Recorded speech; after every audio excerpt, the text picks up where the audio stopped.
Hello, Bryce Holdaway here, Director of Empower Wealth, and I just want to take some time to run you through the personal financial fact find that you would have just received and show you how to fill it out. It's a simple Excel spreadsheet, but there are a few things that we'll bring to your attention to help you fill it out quite straightforward. Now, the first thing you'll notice is the security warning at the top, which is currently listed here as saying the macros have been disabled. And really what we want you to do is click on that options box and enable the macros. Now, if you're having any queries, down the bottom here you'll see there's an instructions tab. Click on that and you can see, depending on which version of Excel you're using, you could see Excel 2010, 07, down the bottom it's Excel 2003 or 2000. Depending on which version of Excel you're using, you've got specific instructions there to help you with enabling those macros. But in this case, we just click on the box, enable the macros here, and that will mean that the spreadsheet will function just fine. Now, the first thing you'll notice here is the privacy information. Read through that, and if you're happy and satisfied with that, click on the I have read and accept the privacy declaration so that we can get the fact find underway. Now, this is a really straightforward spreadsheet. We've split it up into certain sections, and the first one for you to complete is that getting to know you section, and that's really where you tell us a little bit about what's important to you so that we can understand how to tailor our conversation specifically around your goals and objectives and the things that are important to you when it comes time for us to have a bit of a chat. So just take a bit of time to flick through that, check off the boxes that are relevant to you, and then prioritize them in order, so again we can work out what's important to you, so that when the conversation is had we can make sure that's where the real focus is.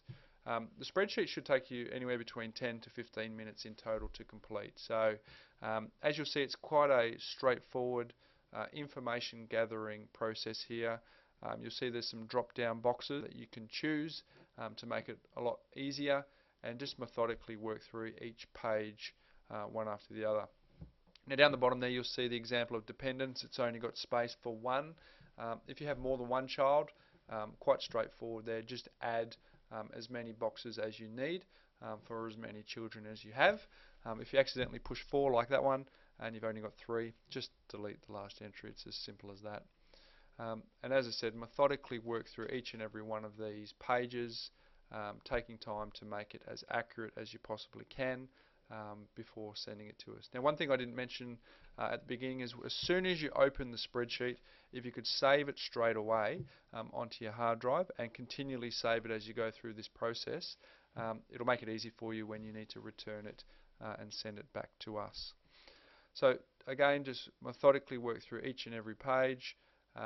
This bill payments page is one that you probably need to put the most thought into, because it's one of those things that quite often some of these costs you won't necessarily know straight off the top of your head, but the more accurate you can make it, the better the outcome will be for you.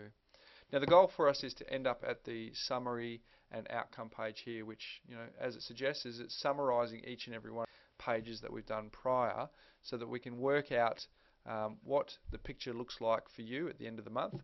And ideally here we want to see if there's any surplus that's in this box here as a result of you filling it in. Now, equally, if there's a deficit, that's fine, because we can put some strategies in place to help you turn that into a surplus. But the key here is this box, and that's to allow us to look for what opportunities are available for you and how we might be able to help you achieve those. Now, the last couple of pages are future plans, and that could be buying a new car, or you're planning on having a baby, or some one-off expenditure that is about to happen in the short to medium term. So just flick through here and include that where relevant, so that we can include that in the discussion that we have with you. And the final page is all about scenario modelling, and don't be too concerned about this. I mean, it really is an exercise for us to help you think about what might happen in the future. But if you don't know what to put here right now, that's fine. That'll form part of the discussion. But for example, you might know that you specifically want to buy an investment property. You just include that right here.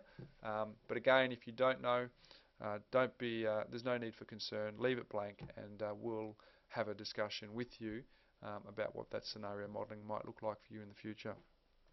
So once you've had a chance to fill it all in, save that as a version 97 to 2003 Excel file, and then return that back to us at confidential@empowerwealth.com.au.